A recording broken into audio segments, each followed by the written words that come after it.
So good to see you all. Happy afternoon. Yeah. You are here because you want to find seller leads, right? Yeah. All right, and this is going to be a very interactive training. And I would say, what's the temperature out there in the market right now? Let's get some feedback. How's everybody feeling? Not enough houses. Really low inventory, right? Right. How are you feeling as listing agents and buyer's agents? Tired? Are you tired as both agents, like listing and buying? Both. Yeah. Yeah. What are some of the frustrations in this market? Tatrina. What are some of the frustrations? What are some of the things that you're having to do? Are you working harder than you feel like you ever have? Are you worried about what this market is, where it's going? Yeah. Okay, Tell us. I wish I knew. Well, you are in the right room. You really are. And I think we can all agree, right, that those that are finding the listings are really controlling the market, right? They're winning because we all need to lead with listings, and we got to find those sellers. So there are probably on my presentation 7 types of sellers. And I think our lead generation models around different sellers is very different. Would you agree that the traditional way of doing real estate and the listing side and waiting for people to call you because they want to list their house has changed? Has it changed a lot or a little? A lot. It has, hasn't it? I mean, we have a lot of us in this room. If you know what your buckets are for where your leads come from for listings, most of us would probably say sphere and past clients, right? Referrals. So that means a lot of us are used to our phones ringing. It's time of year, right? Match day just passed. A lot of people are supposed to be moving in and out. And I would say that there's a lot less phone calls going on, right? I would say also, disagree with me if you want, is your database the most important thing that you need to focus on still? Yeah. Yes. And what's happening if you lose touch? Someone else. Somebody else is touching you. I have someone who I am actively working with. She's a good friend of mine. She knows a lot of realtors, but she texted me yesterday. Can I read you what she wrote me? Yeah, as long as Because it's really pertinent to this. And it lights a fire under your butt too as an agent, because you're like, you can't just rest on even your relationship. She literally said, what's the deal with realtors and LLCs cold calling me about my mom's house? Interesting. Her mother passed. And I just said, I think they look up obituaries and get names from title companies. And I said, if you tell them you have a realtor and to take you off their call list, that should work, or just ignore them. When do you think you'll be ready to list? Yeah. It's so good. What did she do right there? She asked for the listing appointment. Yeah, and then she said, I'm reading this because it's pertinent. I told the Berkshire Hathaway guy, but he keeps calling me. Then there are LLCs and management companies who keep texting and calling both me and my husband. So there are people out there. Yeah, canvassing. They're doing a ton all of the things time. that we probably have never thought about doing before. I would say that our whole lead generation with sellers has completely changed. We do need to stay in touch with them and we need to provide value, but now we have to figure out how to go after them. So who are these sellers? My goal is to share with you who these sellers are and how we can find them and kind of advertise to them. How do we grab their attention? All right, so the first seller that we're going to talk about is the I'm curious seller. Okay, so I'm curious. Where do you find or where are you getting noticed with this type of seller? Okay, so this type of seller, in my opinion, is someone that's going, what is my house worth? They're looking around and they're seeing all of their neighbors that are listing, getting multiple offers, right? They're seeing a lot of buzz around it. I would say realtors, all they're ever talking about is, if it's not awards, it's how they sold the house so quickly, right? A lot of the social media is about, I got multiple offers for my client. So where are you able to find these curious sellers and where are they coming from? So a lot of them are shopping on third-party sites, the home valuation sites. Does anyone know what those names are of some of those sites? Home Light. Who knows Home Light? Yep. By the way, they don't realize that they're even. There are Home Light. If you guys aren't registered with Home Light, you need to get registered. If you guys aren't registered with effective agents, you need to get registered. And I'm sure there's a litany more of sites that are basically advertising nonstop on the TV, on social media, to anybody that's got a pulse that might be interested in selling their home. Because there's a lot of money to be made in commissions, and there's a lot of people going after our commission. I mean, who would also agree with me that commissions are kind of just, they're going down and down and down and down, right? There's a flat commission is something that's under attack from pretty much everyone. Did you know even Mr. Cooper is now going after being a real estate company and selling homes? Who of you has a mortgage with Mr. Cooper? I do. A lot of the cross country was sold to Mr. Cooper.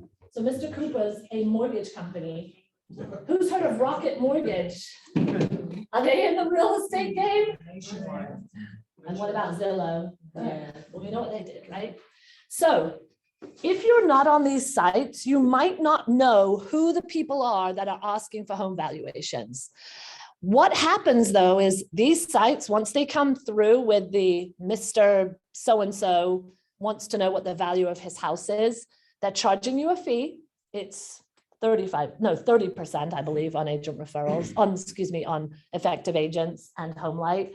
And then there's a litany of people calling that particular seller, of which what's he doing when all the people call? He's hanging up on them all, right? So you're one of 20 agents, you bombard him. How can you differentiate yourself? How can you differentiate yourself? When you call. And how many times do you have to call to actually get attention? Six. Yeah, most agents are going to give up after the first call. So he's going to be denying calls.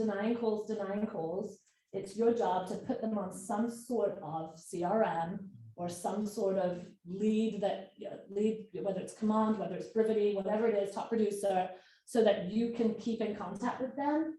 And then you need to then set up a schedule and keep on trying to contact that seller. What kind of things can you provide of value to that particular seller where you know the address, you know that they've raised their hand? What can you do to differentiate yourself apart from calling? Anybody got any ideas? Yeah. Katie did a training a couple weeks ago on the RPR. You can give them that home evaluation, which is really extensive. Yeah. They want to know what their neighbors are selling for and what their house is worth. Could you drop something off? Yes. CMA. Could you write them a card? Could you put them on some sort of market report, whether it's through the MLS or some third party or some site that you're using, where your name and face shows up and you're telling them basically, this is what your neighborhood's doing, this is what's going on. Those aren't easy sellers. We do Home Light effective agent, and if we get 20 leads a month, we might convert 1 or 2 of them. They are not your traditional, hey, I love you and I want you to come list my house. You have to go after them and you gotta kind of weed through. Best practices for us is we put them on some kind of drip so that they're being dripped to, so that they know that who we are and know our face. And then we actually follow up and we call them after everybody else has. So when they've gotten sick of hanging up on the calls, and maybe a few days later or a week later, that's when you should be reaching out to them. And we've done well with that. Laura's. Yeah, I got one in Chagrin Falls off Home Light. She sure did. And I got one that the guy said, I could not believe how many people called me. And then a week later, he did pick up the phone to kind of lament about how many agents have called him. Yes, Satrina. How long for both of you before you got the listing from the initial call? I went out on an appointment that weekend and signed it. Ours was, I was down in Florida and I was trying to do my dials and I said, I'm going back through old Home Light leads. And it was about 2 weeks later. Okay. So his lead had come in, I'd called him, I dripped on him, meaning that he's gotten something informationally from me, so he knew who I was.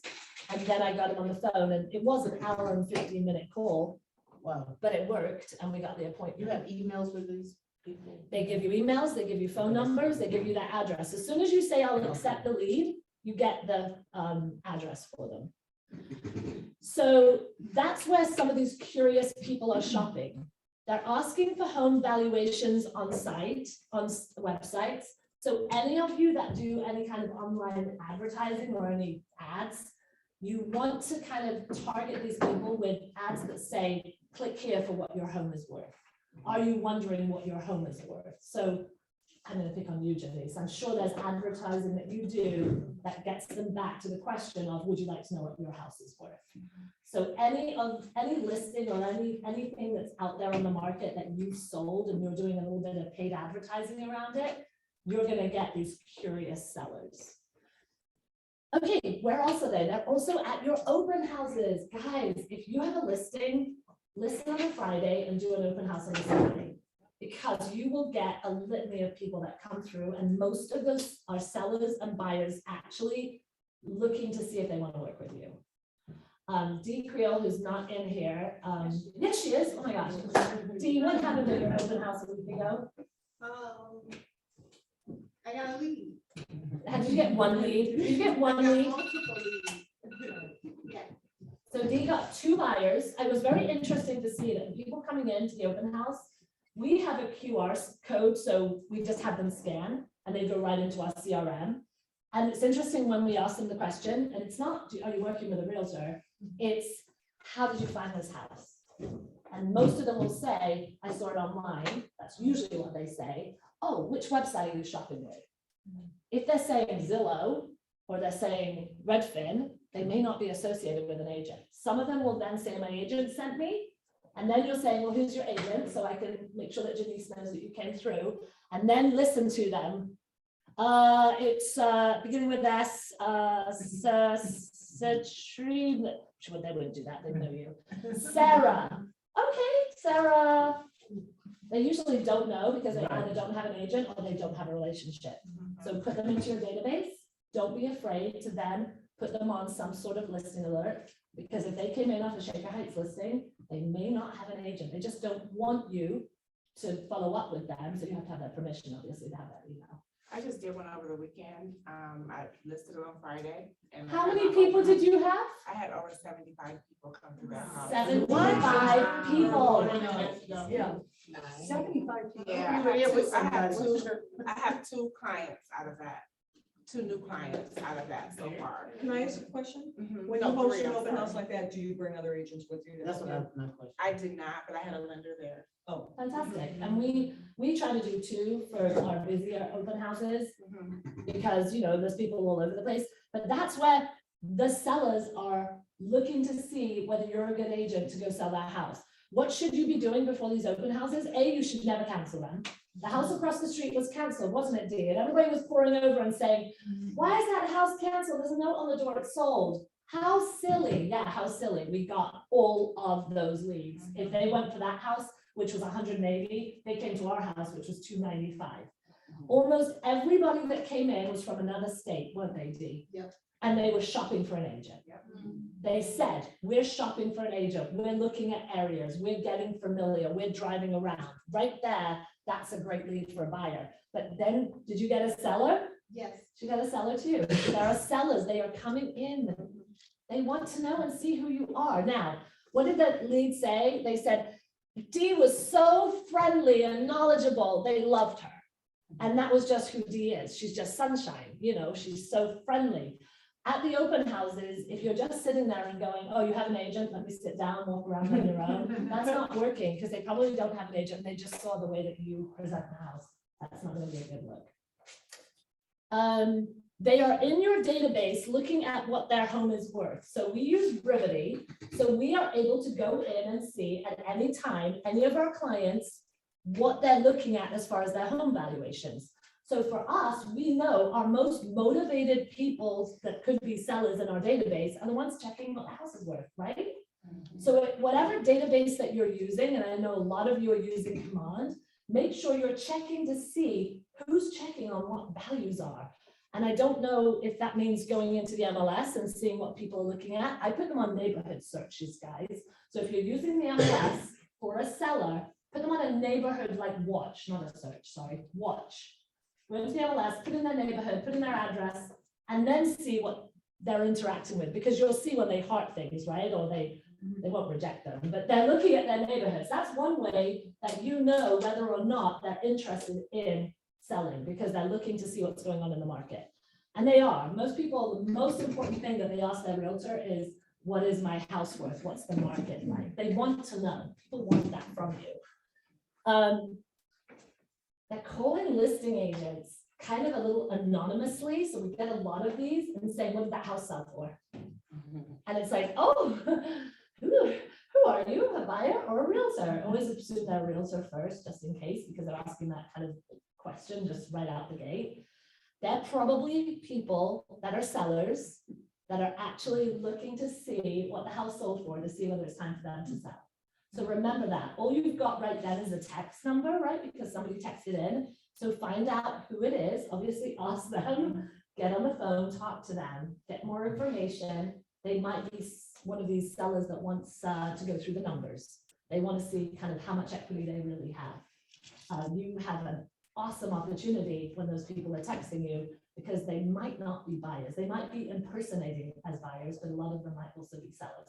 And heck, what if they're a buyer? Great, you got a buyer, right? Okay, they are watching videos about solutions on getting the highest price. So who in the room is really comfortable doing videos or lives? Good, yay, Laura. Anybody else? And when I say, oh, Tipsy Tuesday with Karen Downing, she's very, very comfortable with that. So guys, I'm not comfortable on video. I always think I don't look great on video. However, if you are, you need to be out there showing sellers solutions for them to sell their house. In other words, you might want to do something like the top 10 ways to get the most money for your house. First video, here's my handyman. One of the great things is you have only one chance to make a great first impression. Here's some things that you can do to your house to prepare it for the spring market that will make it look fabulous. And maybe that's just a little video that you do. And then maybe you talk the next video about with an inspector, and you say, because lots of buyers are waiving inspections, something that you might want to consider is doing a pre-inspection. You might want to have your home warranty company. Irene did one with her lender where they were kind of talking back and forth. It was really cute video. Maybe get your home warranty company and say, hey, in this market, is it really important for sellers to offer a home warranty? Well, yeah, it's a great idea because, a lot of buyers are waiving inspections. That's kind of an extra level of that. I feel comfortable and confident buying that house. And it gives them $1,000 against. And it gives them, for America's Preferred, it gives them $1,000 of lawsuit coverage. And remember, for sellers, you've also got some free coverage on the hot water tank, electrical, plumbing, InstaHot, trash compactor. Who has one of them in their house? And I think there's one more thing that I don't remember, but if Renee was here, she would say. It's Peach, plumbing, electrical, Peach, gosh, plumbing, you're great. electrical, appliances, cooling. All right, that's awesome. All right, so that would be number 3. This is a great idea for you. Offer a home warranty because you kind of remove not any kind of, but there's some level of comfort with buyers with a house that offers a year home warranty. So if you're into videos, do it like a top 10. Do like Informational Tuesday with Laura. Here I am today with number 3, the reason why you should sell this market. And here's ways to prepare your house. Over and over and over again, and I got this at Glover U, when they do the research, people want to know how to sell. They want to know how to prepare for a sale. Just like we do so much with buyers, right? On the first-time home buyer seminars and meandering, how to be a buyer and getting your pre-approval and going through inspections. Now it's all about what sellers need to know about how do they actually sell their house. And there's a lot of confusion and a lot of fear, especially in this market. We'll get to some other types of sellers because there's some that are really fearful of this market. for good reasons. Okay, they want the neighborhood valuations, and they will have tons of agents who may know that they are interested in selling. You need to stand out. So back to the valuations and the mass of agents that are contacting, you've got to have some differentiation. So whatever it is that you're good at, keep doing it. Who in here has something that's different that they believe gives them kind of a little bit of a leg into a listing like this? Okay, I'll Laura. let someone else go. No, you can start. Well, That makes people feel comfortable. Having a staging consultation as part of your listing. Yeah, good one. So Laura's value add is that she's a certified stager, and that when she goes to a listing, her expertise on staging and decor really sets her apart. That's a great one. I didn't know you were going to say that. I love it. Thank you. Who else? I want to hear some differentiation. We're all friends in here. I know you have some. Stager out, and we talked about our photographer and all of that. So Yeah, differentiates us. that's awesome. Okay, I'm gonna, yeah, I was Irene. gonna say, you know, tell people that we always bring in our own professional photographer. We've got a concierge on our team who does all of the measurements and will take notes for you. You know, it's just adding that little extra service that some of the other agents don't provide. Yeah, so we have a concierge on the team. He's our secret weapon. I mean, I say that every listing appointment, that's how I say it. Graham is unbelievable. And to have a concierge that kind of backs you up and helps our clients, it's a point of differentiation, right? I can think of some other things. Floor plans. If you have someone that does professional floor plans, we do. He does professional floor plans that are very detailed. Our analytical sellers absolutely love the floor plans, so do the appraisers. I mean, they have something that looks so well done because every doorway is measured and every room is measured and the square footage is verified. And it's like 12 pages. We put it as supplements. And so our buyers don't see it. The buyer buying the house sees it. Other agents see it. And the sellers see it. And the sellers love it. Our sellers have a personal website. That's something that makes them feel like they know what's going on.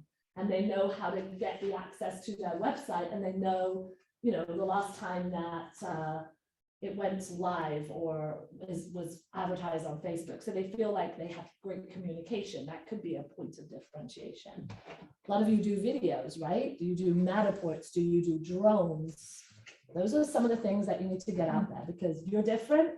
And when the connection, if you're not doing a face-to-face, because a lot of these people are not showing up on who they are, they're just giving you some information that's usually verified. I'll be honest with you, you don't get really any bad leads from HomeLight and Effective Agents. I'm just mentioning those two because we seem to do well with them. Then maybe people that say, stop calling me, I'm not ready, because they maybe put something in and they really aren't ready for the calls, but that's a great opportunity to be a nurturer. Another thing to think about, especially for a home that won't look good, Yeah. even in this market, is to tell them that you'll do virtual staging. Brilliant. And there are photographers now, as well as companies that offer virtual staging, guys. So That's really important for the homes that are dogs. And it really is. And they're on, I mean, dogs are selling, really, it's insane what's happening right now. But if you can make them look good and get people in. Get them in the door. Yes, Karen. I was just gonna say, if you're hiring a photographer, tell them you're paying for a professional photographer, because you've seen, how many listings have you seen? Pictures of crappy, Yeah. terrible. That's another one, yeah. Makes a big difference, Yeah, you're absolutely right. everything. All right, that's just the first type of seller. The should-be seller. So let's talk about the should-be seller. Okay, so where are you finding the should-be sellers? So the should-be sellers are people who are having some kind of lifestyle change. Something's happening. They have a new job, they have a new baby. Divorce. I didn't want to say that, Laura. I'm keeping it. Those are big things. Yeah. Death and divorce, yeah, but there's lifestyle changes. So they kind of have to sell, but they're very afraid of it because They're not thinking it's a good time to buy, right? So where do you find their lifestyle changes? Where you should be watching them on social media. And as things are happening on social media, you should be liking, commenting. You should be having lead gen time to do that every single day, because everybody is showing you what's going on in their life on social media, and you need to be responding. And comments are important, guys. Even if you're liking stuff, that is good, but comments are important. So they are motivated because they probably have to move sometime soon, but they're also fearful. And they're also worried, and they do not necessarily reach out to you. These are the ones that if you don't follow up with them or keep your eye on them in your database or watch them on social media, you find out that they posted that they've moved. Or they post that, hey, we're getting rid of something because our house sold in a flash. And you're going, oh my gosh, you know, they came to my ice cream social. I sent them a Christmas pot buy.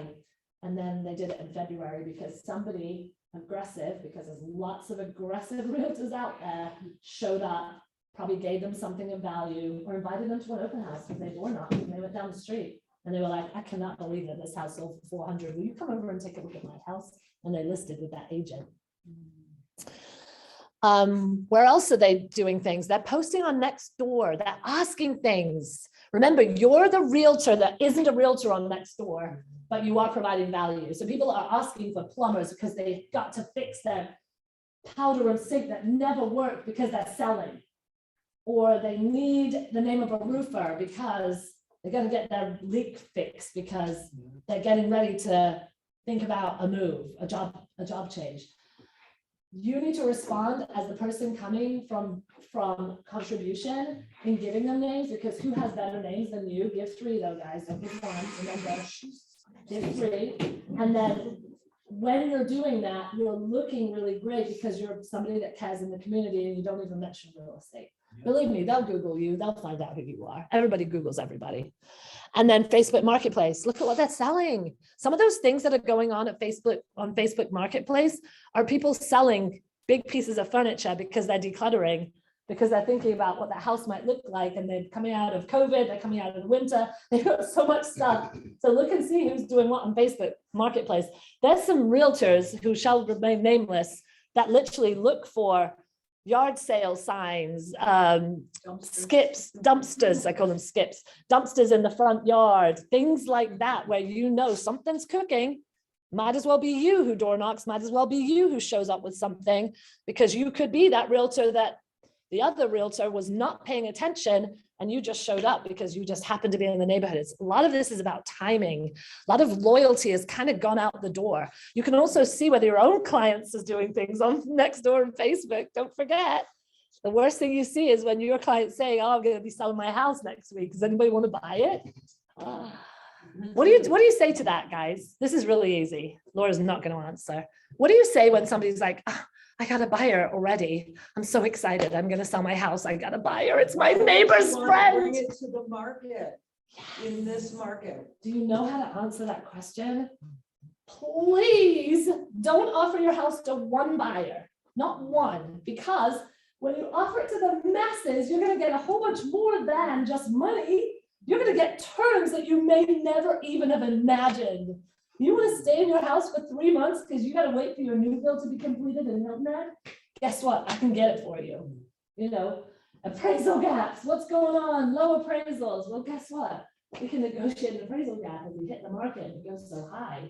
Don't lose equity. Don't leave equity. You've got to be comfortable having that conversation with sellers so that they do not do but my neighbor has a friend who said they have somebody that wants to live in this neighborhood. Try not to allow them to do that. And do you have a story? Does everybody tell stories? Because you got to tell a story. Tell a story about the person you know who did that. So I have a story for you. That was a lady, she had a house in Brecksville, yes. She wanted to sell to her friend's neighbor. And then guess what? They came in, they did a private inspection.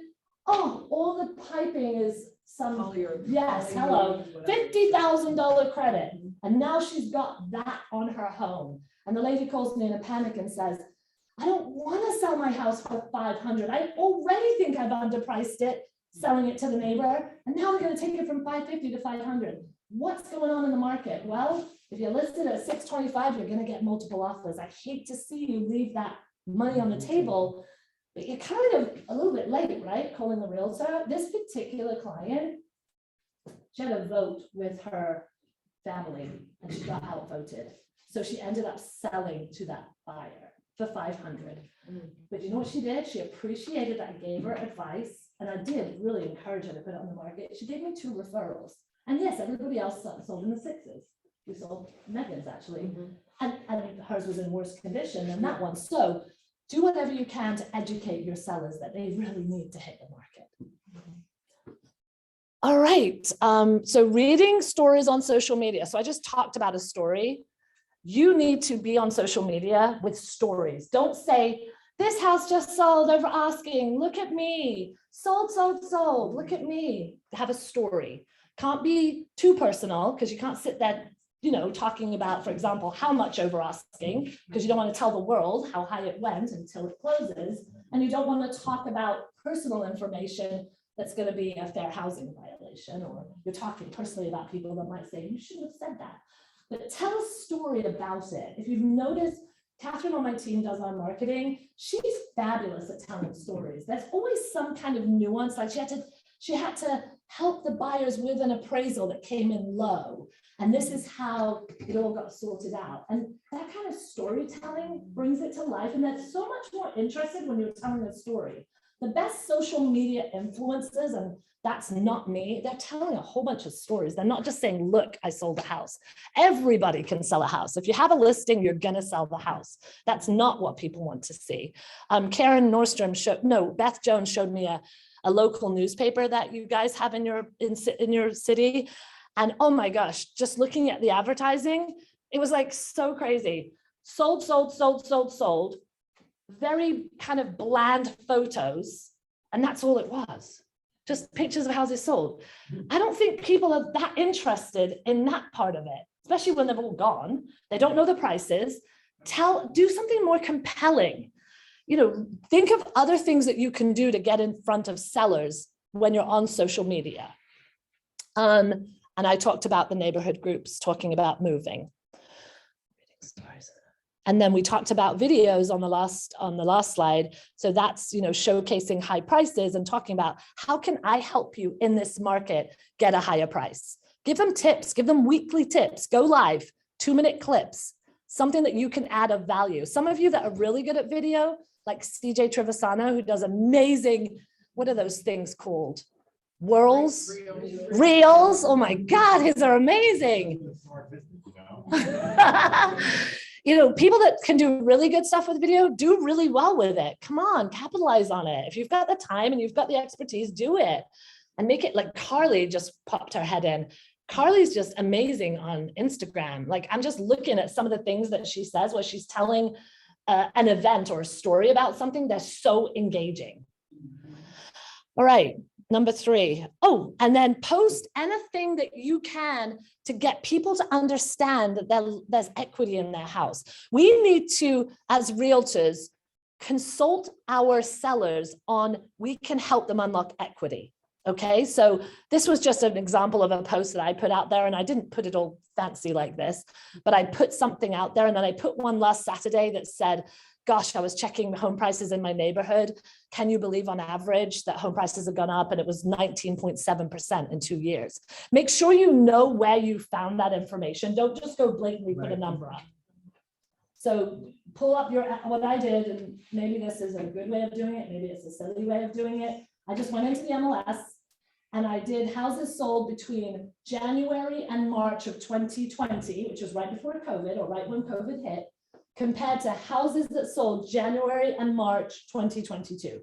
So from 2 years, what are the average prices? What are the average prices per square foot, average days on market? And it was holy moly. It was Hudson again. I'm like a little bit focused on Hudson right now. So Hudson was like, average price was $460. 2 years later, average price was $590 or something. Like that's something that at least, as long as you have the proof, if anybody ever challenges you, you can, save it, put it in a file, and then you can bring it back up and go, well, here's what the MLS is saying. Okay, the could be seller. So the could be seller is in your database and you're not asking them the question about, hey, could you be a seller in this market? So this is where you are actually reaching out to them, and you should be touching your database all the time, guys. That doesn't mean calling them all the time. It means doing things to them on a regular basis, whether you're sending them home valuations, whether you're inviting them to events, whether you're texting them on a happy Labor Day. You've always got to be interacting with your database, because you have to build a moat around your database, because if you're not, everybody else is calling them. And there are some teams, not us, we're not as good yet, but we might get there, who are calling and calling and calling, and they are attacking your database. And it's not just teams, it's Mr. Cooper, Rocket Mortgage. They are sending things in the mail to encourage your sellers to want to do things with them, because then their name becomes a trusted name. And what do? We work with people we trust, right? We have recognition and trust. I was telling my team today, do any of you remember there was a realtor that didn't exist, that they pretended he did, and they did marketing to, it was like Beechwood or something, for like 12 weeks straight. So they were social media, advertising, radio, print, through the door. And at the end of that 12 weeks, they asked, a segment of the population, who's the local realtor in, and it wasn't Beechwood, but who's the realtor? Over 60% said he was the local realtor, and he didn't even exist. Shocking. So here's the crazy question. I love this one. So I'm gonna do Satrina. Hey, ring ring. Hi, Satrina. Hi. How are you, girl? I haven't seen you for a long time, but I was driving down your street and I was thinking about you. Okay. Are you doing well? Family good? Oh, well, spring's around the corner. Hey, I have a crazy question for you. Have you considered at what price you might be a seller in this market? I don't know. I know it's high. Give me a price. Give me a price. 150. That's not crazy. I know we can get you that. Do you want to talk about that? Sure. All right, let's do it. Thursday at 2 or Friday at 1? Friday at 1. All right. That's not as crazy as they think. They might give you a price and it might not be crazy at all. Right. Right? Yeah, I'm running into that a lot. Yes. Okay, so they want to understand equity. You guys have to remember, it is not transactionally based in real estate anymore. This is all about having relationships, and this is about being a consultant. So you need to understand that there are many sellers that want to unlock equity. They just don't know what it is. They don't know how to do it. And you're the one that needs to understand the numbers. And I go back to, if you've been working with investors and you understand things like that and pulling money out and putting it into other things that can make them money, that's kind of the consultative approach that you need to have. So there's like equity evaluations, which are where you make an appointment and you say, hey, Satrina, can I talk to you about what I think you might have sitting in equity in your house that you may not even know about? Okay. Should we set that up in person for me to come over, or do you want to hop on a Zoom with me for 15 minutes? Well, I'm available on Zoom here. Yeah, well, I'd love to show you. And then how easy is it for us to get face-to-face over Zoom? We're all so used to it now, right? And show them in the market what their house could be worth, see how much equity they have suddenly got. I mean, even if they bought 2 years ago, they probably have at least 20% more in equity, maybe even 25, and then consult with them on what it takes for them to think about what they could use their usually biggest asset to make them more money. Because there's a lot of people that, Bitcoin, everybody's talking about Bitcoin, everybody's talking about the stock market. And if you are someone that understands kind of unlocking equity as your superpower on being that trusted person, then that's an approach that you can come from, that some of the sellers who are just sitting there going, do the numbers even make sense with what it costs for me to sell my house? What commissions are, what are my closing costs, all of that. If you can come to them with that I'm your equity advisor, a lot of them are going to really respect the fact that you care about them making money from what they already have in their home. Explaining net worth, explaining investing, the more that you understand about that concept, which a lot of you do in here, and understanding how to help them. I just put Airbnb as an example. You know, Airbnbs are through the roof right now. So a lot of sellers, would-be sellers, are maybe not selling because they're talking about doing Airbnb. And that works for some people. There's no doubt. There are people that I would love to list with us and they're just not willing to do it because this Airbnb model is working. So if you're their consultant, you know what's going on with Airbnb. So you do the right thing and find out what changes, because cities change their ordinances all the time. So you need to know that. So if somebody's saying, well, I'm gonna Airbnb, and you're like, it's in Solon. I'm laughing. I'm sorry, Solon doesn't allow Airbnbs. I'm laughing. If it's in Cleveland Heights, for example, you can't do it for less than a week. So don't do like a short-term Airbnb. In Solon, actually, they have a hotel tax in 30 days or less. So find these things out, because this only makes you more of that trusted consultant. So be that real estate consultant, understand how to help them and unlock equity and buckets of wealth so that they consistently come to you for anything related to their largest asset, and use a consultative approach and stop being transactional. When you've done a transaction and it's great, you need to stay in touch with them. You need to know when that kid was born. You need to know when they got a puppy, know when their home anniversary is, know when their marriage anniversary is. You need to be in touch with them and continue that relationship. In the old days, we were like, oh my God, I'm done. Phew, it closed. They hate me. I forgot to follow up with them. They hate me more. I'm never, ever going to talk to them. They're never going to talk to me again. They do. They love you. We've had people that literally, I was like, yep, they hated us. And they came back 3 years later and recommended everybody to us. And I'm like, but I thought no, that's not how they're feeling, but they want to hear from us. They're kind of confused if they're not hearing from us. You do realize that, right? It's kind of confusing. They liked you. They didn't like rave and go crazy and jump up and down and be your best friend, but they really liked you. Capitalize on those relationships. Oh, there used to be sellers. Where are those people hiding? They were expired or withdrawn prior to COVID. You should be doing searches in the MLS and you should be finding those I didn't want to be a landlord, but I had to sellers, or those that said, I just can't do this because I haven't got enough equity, because they do today.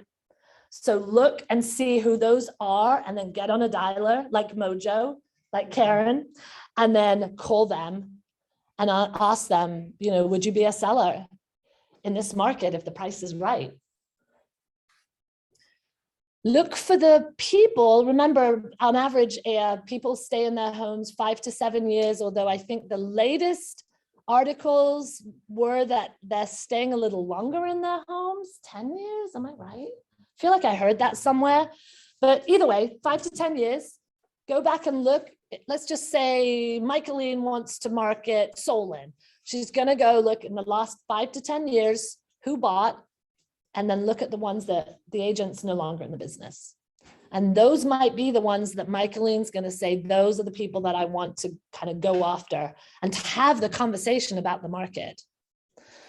Okay, golden letters. Who in the room uses golden letters? I love it. For buyers or for sellers or for both? We've done it for sellers and also buyers. Good. Who else? And Irene has. So are you physically mailing them? Lovely.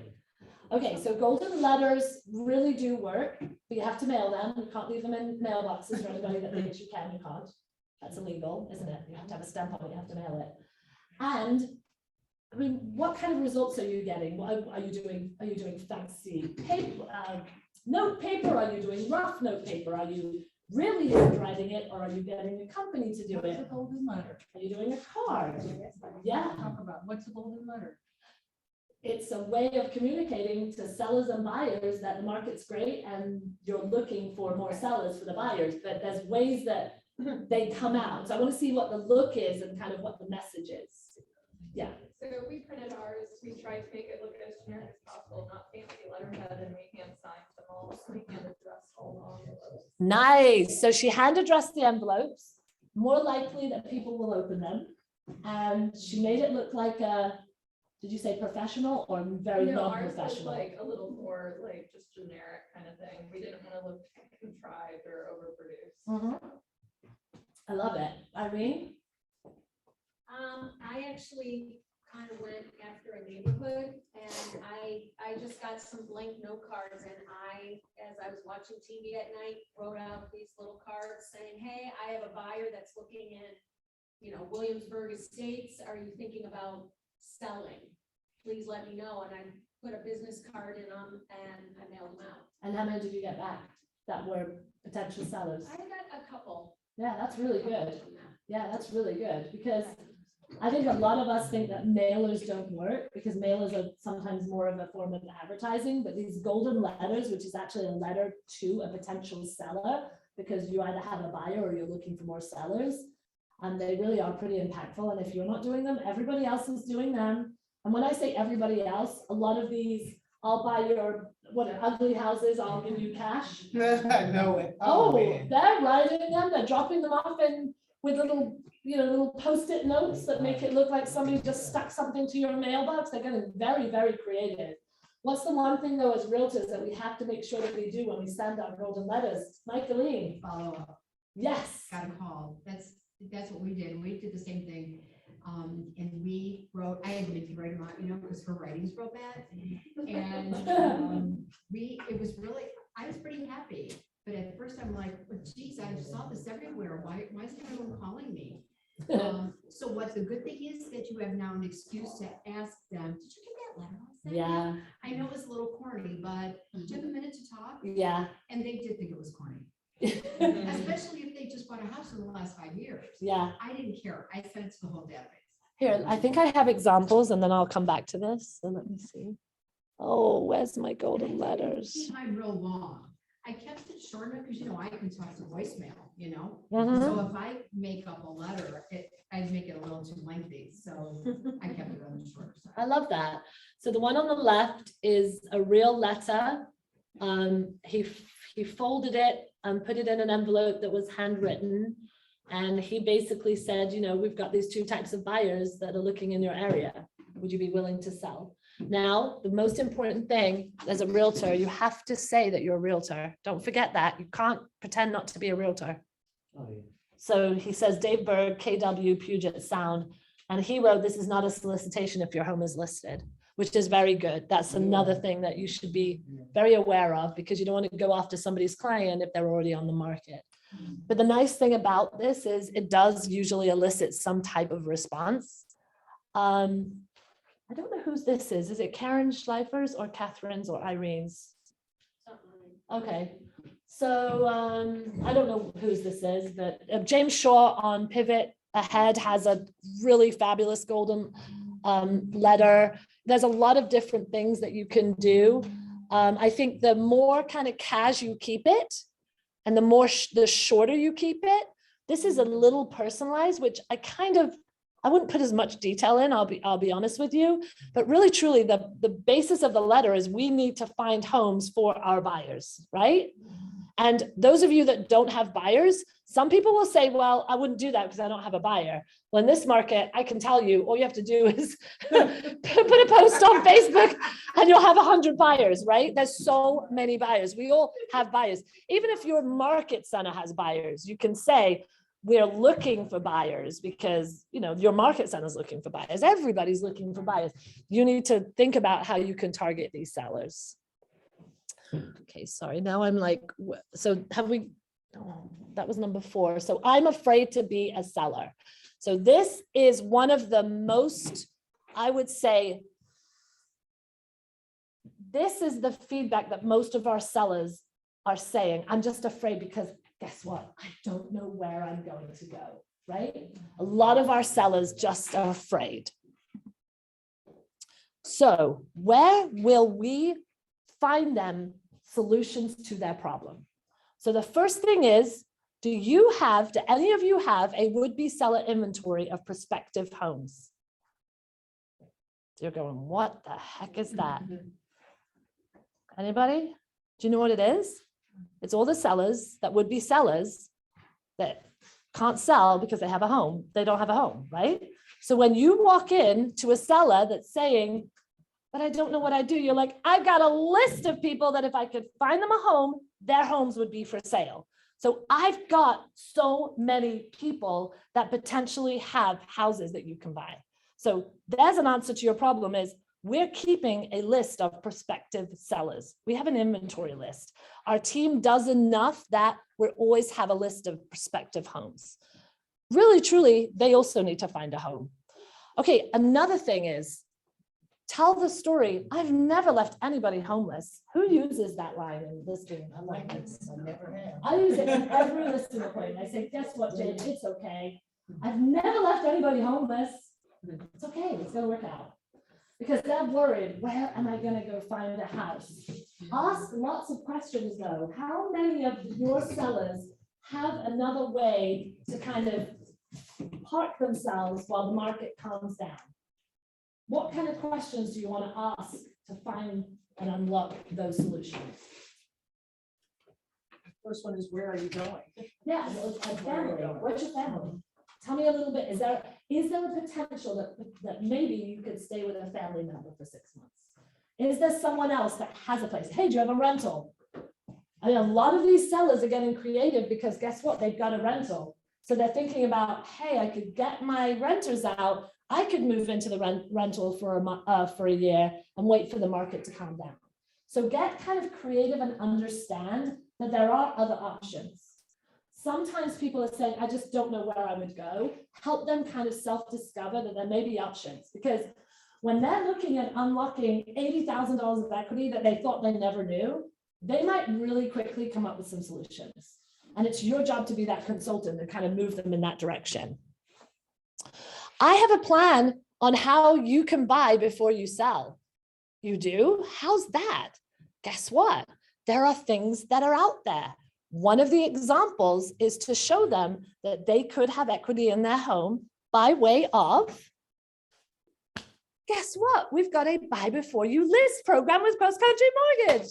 Okay, those of you that work with Cross Country, they have an incredible kind of bridge loan product that actually unlocks the equity in their home. I'm going to botch this so that they can go buy another house, take the equity or part of the equity up to 85%, and then go be really great and look really good when they're bidding multiple bids against other buyers. And that bridge loan is an interest-only loan for 4 months until the house sells.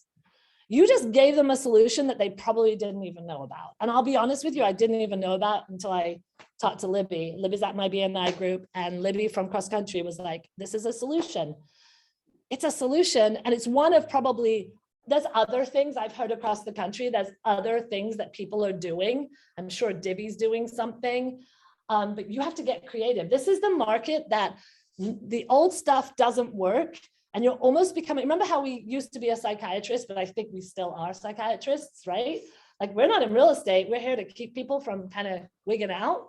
Well, guess what? Now you're the creative master of their lives. And you have to figure out ways to get creative so that they can feel comfortable about putting their house on the market. So buying before you sell eliminates a lot of problems because they don't have a place to go. And if you can get them under contract, close on the bridge loan, then they sell their house, which I would argue every house is going to sell, right? For probably the price that you said or more. So unless a meteor hits the earth or something, I think this is going to continue on for a while. So you're pretty confident. I mean, are you finding you're pretty confident at the listing table when you're talking about, oh yeah, when you list on a Friday, we'll do an open house on a Sunday, and you'll probably have multiple offers by next week. Yeah. Feels pretty Tomorrow, confident. no. Yeah, tomorrow. Don't take it. Okay, next type of seller, the have to be seller. I think this might be the most motivated seller of all.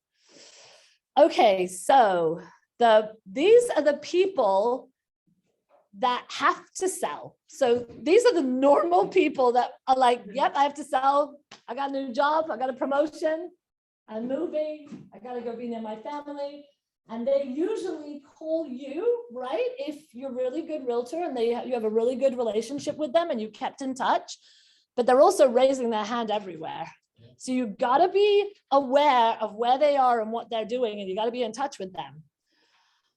Okay, when they call you, you better know the market. So you better have studied the market, because the market is changing a lot. I love that I do have a BNI group that I belong to, where I kind of watch the market every couple of weeks, because I share it with everybody in the BNI. And when you have the knowledge, people know and trust you, and they're looking for you to have that knowledge. So they're calling you, they're raising their hand, but they're raising their hand everywhere. So be the one that answers the phone call, be the one that is attentive to their needs, and be the one that knows the market. Okay, seller seminars. Who in here has done a seller seminar? Oh, Libby and Karen. Guys, you should be having seller seminars as much as you're having buyer seminars. Janice is the most amazing buyer seminar agent in our office. When I heard about Janice's GPS and what she uses as far as her numbers for how she gets buyers, we put it into our GPS as to how we're going to go offer sellers. Seller seminars are amazing if you know people that can help you do them. So did I pair up with Libby at the mortgage? Yes, I did. We got Jessica, the handy lady, and we had a seller seminar. Now, it wasn't perfect. We did really well though. We practiced really, really hard. And at the end of the day, we know that we presented something of value that we now can go to other cities and do the same. And it's not rocket science, you know, how to prepare your home, how we as realtors market and make your home stand out, and Libby's, you know, how I can get you to take the equity out of your home and be able to go buy before you sell.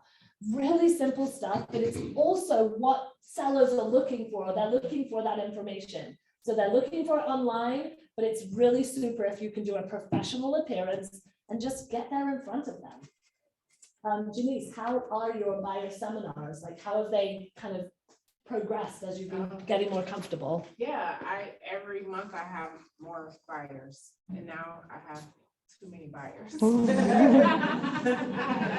Now you need a seller seminar. I'm like, let's pause. I mean, and everybody's like, okay, yeah, I want to do it, and it's more and more people every month. So yeah, even if you just were like, I don't have anyone to do it with me, but I just want to be able to help sellers get the highest price and the best terms. It's that top 10 thing again, you know, just kind of go on Google and see what people are doing and have a nice flyer that's the top 10, I want to think of a really cool word, but I can't, but tips and tricks for getting the most money out of your home sale this summer. And it's just a top 10 list. And some of them are just, you know, our old favorites, like you only have one chance to make a great first impression, landscaping matters, you know, chipped paint matters, but there's other things that you can capitalize on with your points of differentiation. So I do drone videos, I market on Google, I use Google local ads. That means your video comes to the top, people search, I'm a trusted expert, your house is going to come up, and that's going to get you more showings, more click-throughs, more, I mean, everybody can get showings, but it's getting the right buyers through, getting the offers fast, and then putting as much equity or as much cash in their pocket. So make sure that those are things that if you're not comfortable, I challenge you all to just do them. You learn by doing them. We learned a lot by doing our first one, and we're just going to go keep doing it. Okay, seller seminars, stories relevant to them. We talked a little bit about this.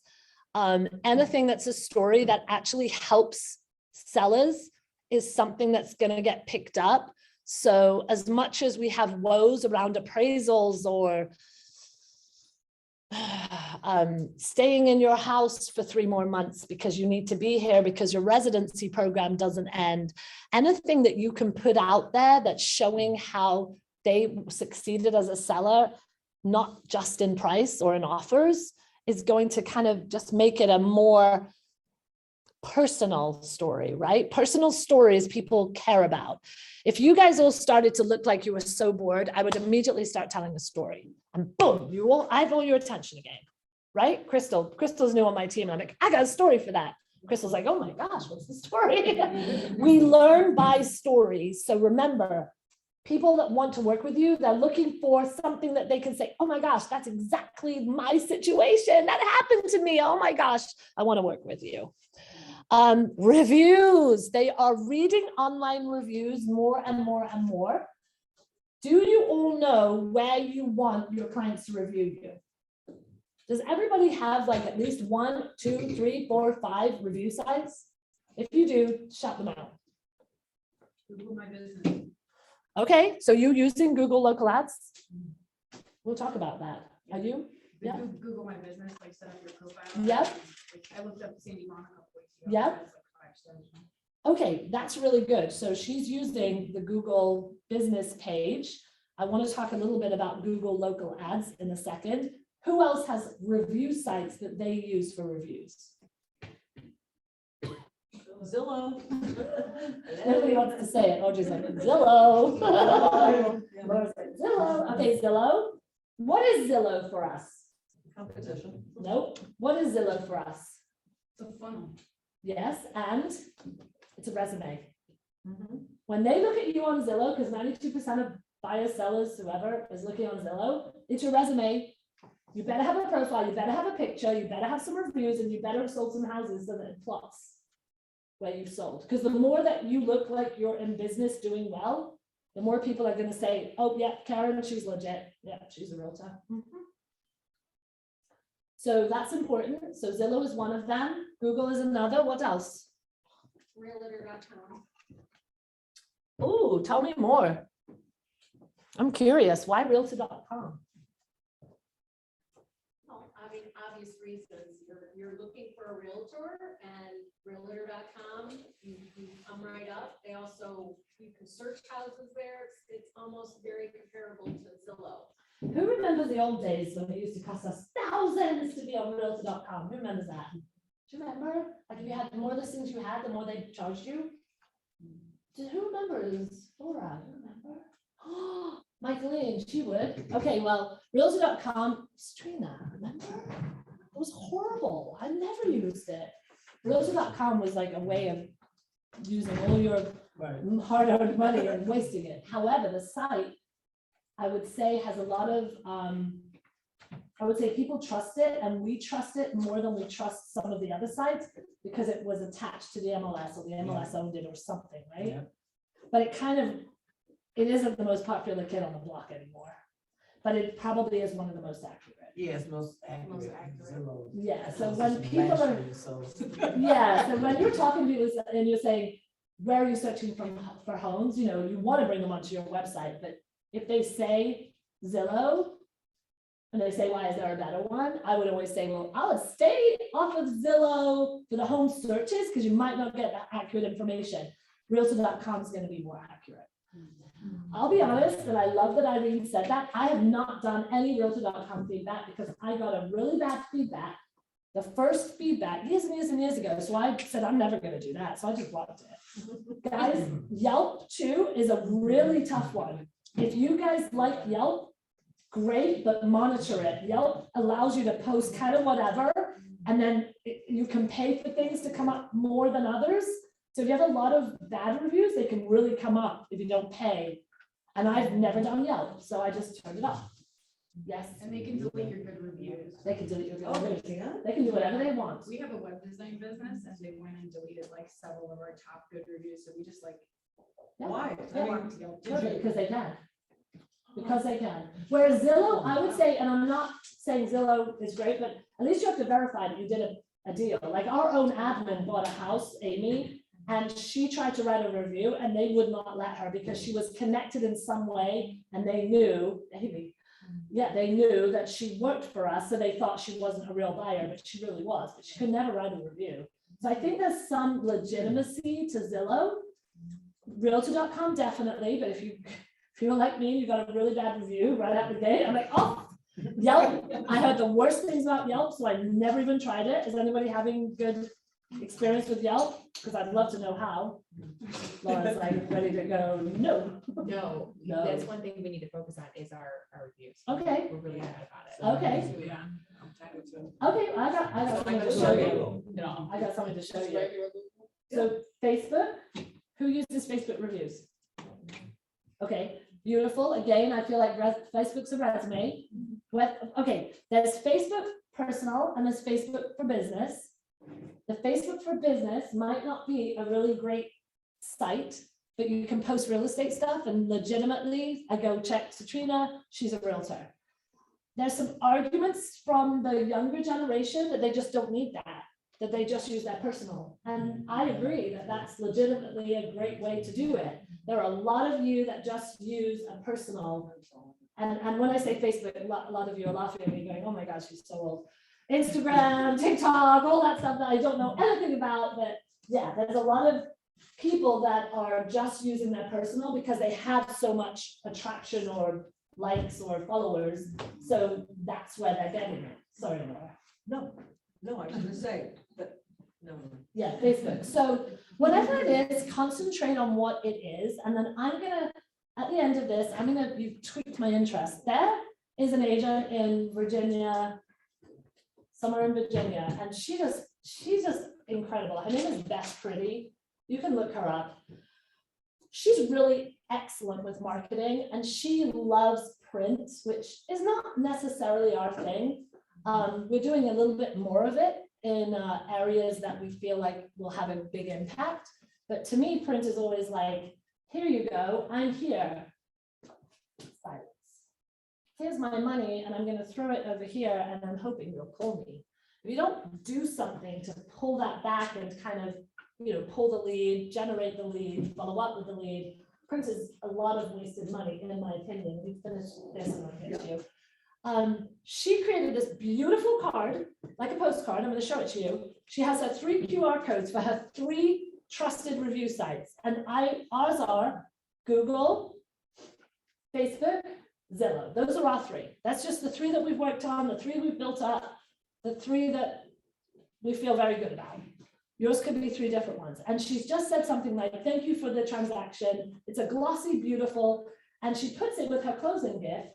And the QR codes are right there to scan so that they can click on them and write reviews. A lot of us know that we can run competitions around people giving us reviews. We know things like when to ask for them, like don't ask for them after it's closed, ask for them before the transaction is closed when they still have internet and they're not panicking at the title company in the last 48 hours. So remember those things and get those reviews. So for her, it's like she does her closing gift, she gives this card, and she'll follow up. Hi, I'm closing out the file. I want to make sure, no, that was wrong. Hi, Denise, how's everything at your new house? Great. Are you loving it? Are you loving your neighbors and the playground across the street? Yes. Okay, hey, Denise, my director of sales just came and gave me the file, and so I'm ready to, file it away. And one of the things I noticed is that we haven't had some reviews. Would you take the time to do the reviews so that we can close out the file? Sure. Yeah, so we sent you a link, but look at your closing gift. You got a card there. You can scan the QR. Is that easy for you to do? Can you do it for me by, say, Saturday? Sure. Okay, thank you. By the way, who do you know who wants to sell in this whole market? I'll show you the card because I thought it was so cool, and that's something I want to order for our team so that we put it with we use Cutco knives. So we put it with the knives, and it's just a nice little thank you for your business. It's got the QR codes on the back. Okay, so they are reading online reviews. You better focus on them. This is our sellers seminar that we did in Hudson. So it's just a little graphic. Oh, it's at the end. Let me talk about Google local ads. So who in here uses Google local ads? Yay. Okay.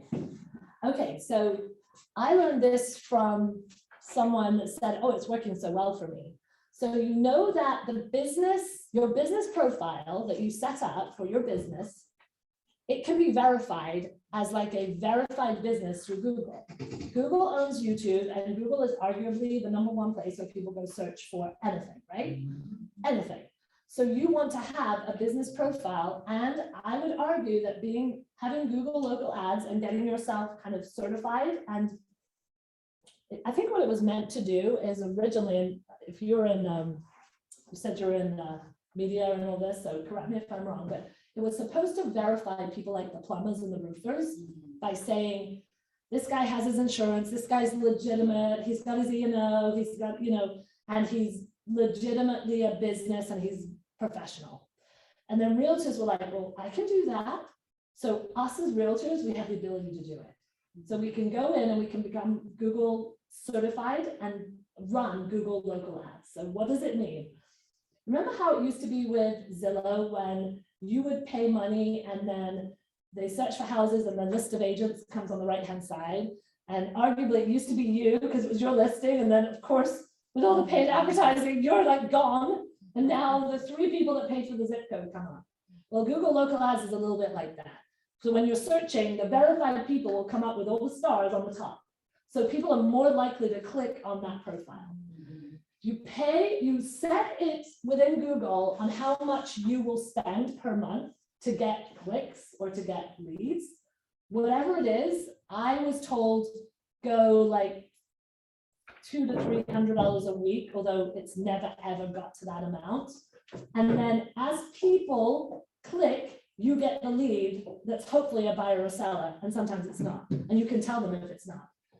The highest bill I think I've ever got one month is $140.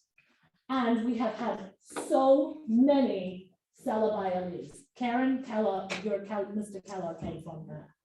Yeah. The minute we started it, Referral fee. no referral fees. No referral fee. Yeah, one of the things that we're all lamenting about in this business is all the referral fees. Because when they click on something in HomeLight or Effective Agents, Which they have no idea they're doing. I mean, they don't realize that allows them to charge us. yeah, we love Google Local Ads because it's cheap for now. We get really, the minute we started it, Karen got a $550,000 Solon buyer who walked in, sat down with us, signed a buyer loyalty, and boom, she's still looking for a house for him. Yes. I missed something, because you said, at first, I thought you said something about 200 a week, but you only pay 140 a month, so I missed something. So you put in how much you're willing to spend, and one of my friends who's another realtor only put in like $50 a week, and it was too little, like it wasn't getting a turn. Okay. So I talked to somebody who was doing really, really well with it in like Charlotte, and she said, put in a higher amount, but don't be afraid. It's not going to go that high. And obviously when you were nodding at me, because I was like, the highest I've ever had is $140 in 1 month. Okay. I put in like 200 or 300 or 400 a week, Right. but I never get that. Now, Ryan Young might spend thousands, I don't know. Well, I'm still playing with Zillow, so I didn't want to admit it, but hey, I've got the zip code to still. Oh, do something hey. that I can say. Each to their own. At the end of the day, are there motivated buyers and sellers on Zillow? Yes, there are, because that's where they're going. And don't forget the question when you have a buyer lead, the most important question, do you have a house to sell? Hi, Bethany, I'm Amanda Pohlman. I'm a local realtor. How are you? Where are you looking? I'm good, Amanda. I'm looking in the Broadview Heights area. Okay, so tell me a little bit. Do you have a house to sell? I think so. Still trying to talk the boyfriend into it. Yeah. Okay, so a lot of these buyers actually have houses to sell. They're investors. Rondell, you work with a ton of investors. I'm sure they're like, yeah, I got 6 to sell. Hey, you want to unlock the equity?